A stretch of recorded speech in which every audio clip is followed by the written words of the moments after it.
Hi ಎಲ್ಲರಿಗೂ ನಮಸ್ತೆ. Welcome to the Gayatri's kitchen. ಇವತ್ತು ನಾನು ಚಟ್ಲೆ ಸುಕ್ಕ ಅಂದರೆ ಪ್ರಾನ್ಸ್ ಸುಕ್ಕ ಹೆಂಗೆ ಮಾಡೋದು ಅಂತ ಹೇಳ್ಕೊಡ್ತೀನಿ. ಮೊದಲಿಗೆ ಪ್ರಾನ್ಸನ್ನು ಚೆನ್ನಾಗಿ ತೊಳ್ಕೊಳ್ಬೇಕು. ಒಂದೆರಡು ಮೂರು ನೀರಲ್ಲಿ ಚೆನ್ನಾಗಿ ತೊಳ್ಕೊಳ್ಳಿ. ಚೆನ್ನಾಗಿ ಅದರಲ್ಲಿ ಮರಳೆಲ್ಲ ಇರುತ್ತೆ, ಅದೆಲ್ಲ ಹೋಗ್ಬೇಕಂದ್ರೆ ಚೆನ್ನಾಗಿ ಕ್ಲೀನ್ ಮಾಡ್ಕೊಳ್ಬೇಕು. ಆಮೇಲೆ ಅದನ್ನು ಚಿಕ್ಕ ಚಿಕ್ಕದಾಗಿ ಕಟ್ ಮಾಡ್ಕೊಳ್ಳಿ, ಅವಾಗ ಚೆನ್ನಾಗಿ ಬರುತ್ತೆ.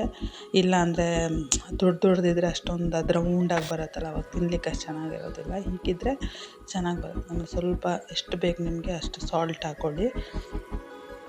ಅದೇ ಥರ ಟರ್ಮರಿಕ್ ಅರಿಶಿಣ ಅದನ್ನು ಹಾಕಿ ಚೆನ್ನಾಗಿ ಮಿಕ್ಸ್ ಮಾಡ್ಕೊಳ್ಳಿ. ನೋಡಿ, ಇಲ್ಲಿ ನಿಮ್ಮ ಮಸಾಲ ಇಂಗ್ರೀಡಿಯೆಂಟ್ಸ್ ತೋರಿಸ್ತಾ ಇದ್ದೀನಿ.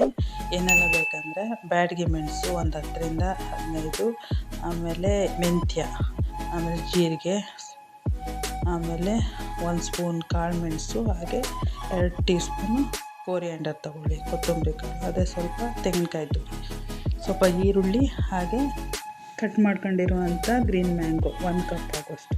ಸ್ಟವ್ ಆನ್ ಮಾಡಿ ಒಂದು ಬಾಣಲೆ ಇಟ್ಟು ಅದಕ್ಕೆ ಸ್ವಲ್ಪ ಆಯಿಲ್ ಹಾಕಿ, ನಾನಿಲ್ಲಿ 2 ಸ್ಪೂನ್ ಆಯಿಲ್ ತೊಗೊಂಡಿದ್ದೇನೆ. ನಿಮಗೆ ಎಷ್ಟು ಬೇಕೋ ಅಷ್ಟು ಹಾಕ್ಕೊಳ್ಳಿ. ನಂತರ ಅದಕ್ಕೆ ಈರುಳ್ಳಿನ ಹಾಕ್ಕೊಳ್ಳಿ, ಚೆನ್ನಾಗಿ ಮಿಕ್ಸ್ ಮಾಡಿ. ಈರುಳ್ಳಿ ಸ್ವಲ್ಪ ಬಣ್ಣ ತಿರುಗಿದ ನಂತರ ಸ್ವಲ್ಪ ಬೆಳ್ಳುಳ್ಳಿನ ಹಾಕ್ಕೊಳ್ಳಿ. ಇಲ್ಲಿ ಶುಂಠಿನ ತೋರಿಸ್ತಾ ಇದ್ದೀನಿ ಅಷ್ಟೇ, ಅದು ಲಾಸ್ಟಿಗೆ ಹಾಕ್ಕೊಳ್ಬೇಕು. ಆಮೇಲೆಲ್ಲ ಚೆನ್ನಾಗಿ ಮಿಕ್ಸ್ ಮಾಡ್ಕೊಳ್ಬೇಕು. ನಂತರ ಕರಿಬೇವಿನ ಸೊಪ್ಪು ಸ್ವಲ್ಪ ಹಾಕಿ ನಂತರ ಚೆನ್ನಾಗಿ ಮಿಕ್ಸ್ ಮಾಡ್ಕೊಳ್ಳಿ. ಈಗ ನಾವು ತೊಳೆದಿಟ್ಕೊಂಡಿರುವಂಥ ಪ್ರಾನ್ಸ್ ಇದೆಯಲ್ಲ, ಅದಕ್ಕೆ ಚೆನ್ನಾಗಿ ಈಗ ಉಪ್ಪು ಅರಿಶಿಣ ಎಲ್ಲ ಮಿಕ್ಸ್ ಆಗಿದೆ. ಈಗ ಅದನ್ನು ಅದಕ್ಕೆ ಸೇರಿಸ್ಕೊಳ್ಳಿ. ಇದೆಲ್ಲ ಸೇರಿಸಿದ ನಂತರ ಚೆನ್ನಾಗಿ ಮಿಕ್ಸ್ ಮಾಡ್ಕೊಳ್ಳಿ. ಹಾಗೆ ಲಿಡ್ ಕ್ಲೋಸ್ ಮಾಡಿ ಅದು ಬೇಯೋ ತನಕ ಸ್ವಲ್ಪ ಹೊತ್ತಿಡಿ. ಈಗ ಒಂದು ತವಾ ಇಟ್ಟು ಈಗ ನಾವು ತೊಗೊಂಡಿರುವಂಥ ಮಸಾಲೆ ಇಂಗ್ರೀಡಿಯೆಂಟ್ಸ್ ಏನಿದೆ ಅದನ್ನೆಲ್ಲ ಹಾಕ್ಕೊಳ್ಬೇಕು 1 ಬೈ 1. ಫಸ್ಟಿಗೆ ನಾನಿಲ್ಲಿ ಬ್ಯಾಡಗಿ ಮೆಣಸು ಹಾಕ್ಕೊಳ್ತಾ ಇದ್ದೀನಿ. ಅದು ಚೆನ್ನಾಗಿ ಫ್ರೈ ಆದಮೇಲೆ ಕೊತ್ತಂಬರಿನ ಹಾಕ್ಕೊಳ್ತಾ ಇದ್ದೀನಿ. ಕೊತ್ತಂಬರಿನ ಚೆನ್ನಾಗಿ ಫ್ರೈ ಮಾಡ್ಕೊಳ್ಳಿ. ಇವಾಗ ಮೆಂತ್ಯ ಕಾಳು ಹಾಕ್ಕೊಳ್ಳಿ,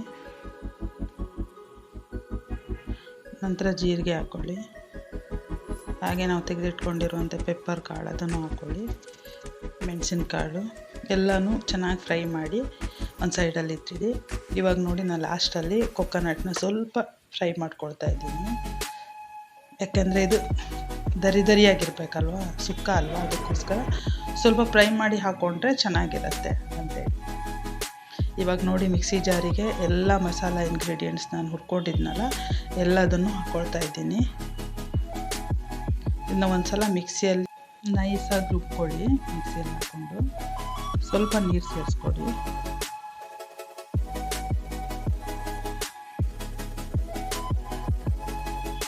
ಇವಾಗ ಒಂದು ಸಲ ಚೆಕ್ ಮಾಡಿ ಚೆನ್ನಾಗಿ ಆಗಿದೆ ಅಂತೇಳಿ. ಇವಾಗ ಚೆನ್ನಾಗಾಗಿದೆ. ಇದಕ್ಕೆ ಸ್ವಲ್ಪ ಈಗ ನಾನು ತೆಗೆದಿಟ್ಕೊಂಡಿರುವಂಥ ಕಾಯಿ ತುರಿನ ಹಾಕ್ಕೊಳ್ಳಿ. ಇನ್ನು ಜಾಸ್ತಿ ಇದು ಮಾಡಬಾರ್ದು ನುಣ್ಣಗೆ. ಇವಾಗ ನೋಡಿ, ಇದು ಪ್ರಾನ್ಸ್ ಬೆಂದಿದೆ ಅಂತ ನೋಡ್ಕೊಳ್ಳೋಣ. ಚೆನ್ನಾಗಿ ಬೆಂದಿದೆ ನೋಡಿ. ಈಗ ನೋಡಿ ಚೆನ್ನಾಗಿ ಬೆಂದಿದೆ. ಇವಾಗ ನಾನು ಮಾವಿನಕಾಯಿನ ಹಾಕ್ಕೊಳ್ತಾ ಇದ್ದೀನಿ. ಹುಳಿ ಬದಲಿಗೆ ನಾನು ಇಲ್ಲಿ ಮಾವಿನಕಾಯಿನೇ ಯೂಸ್ ಮಾಡ್ತಾ ಇದ್ದೀನಿ. ಅದು ಹುಳಿಯಾಗಿರುತ್ತಲ್ವ, ಚೆನ್ನಾಗಿ ಬರುತ್ತೆ ಅಂತೇಳಿ. 1 ಕಪ್ ಆಗೋಷ್ಟು ಮಾವಿನಕಾಯಿ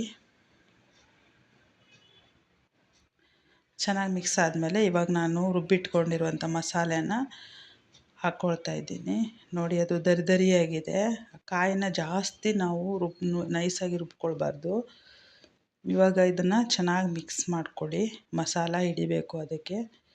ಇವಾಗ ಉಪ್ಪು ನಾವು ಸ್ಟಾರ್ಟಿಂಗಲ್ಲಿ ಹಾಕ್ಕೊಂಡಿದ್ವಲ್ವ, ಇವಾಗ ನಮ್ಗೆ ಎಷ್ಟು ಬೇಕು ಮಸಾಲ ಹಾಕಿದ್ಮೇಲೆ ಎಷ್ಟು ಬೇಕು ಅಷ್ಟನ್ನೇ ಉಪ್ಪನ್ನು ಸೇರಿಸ್ಕೊಂಡು ಕ್ಲೋಸ್ ಮಾಡಿಡಬೇಕು. ನಂತರ ನೋಡಿ, ಲಾಸ್ಟಲ್ಲಿ ಗರಂ ಮಸಾಲ ಹಾಕ್ಕೊಳ್ಬೇಕು. ನಾನಿಲ್ಲೊಂದು 1/4 ಸ್ಪೂನ್ ಆಗೋಷ್ಟು ತೊಗೊಂಡಿದ್ದೀನಿ, ಚೆನ್ನಾಗಿ ಟೇಸ್ಟ್ ಕೊಡುತ್ತೆ ಅಂಥೇಳಿ.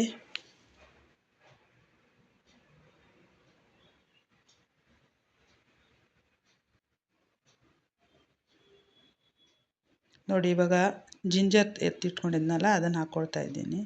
ಅದು ಲಾಸ್ಟಲ್ಲಿ ಹಾಕ್ಕೊಳ್ಬೇಕು, ಅದು ಫ್ಲೇವರ್ ಚೆನ್ನಾಗಿ ಬರುತ್ತೆ ಆವಾಗ.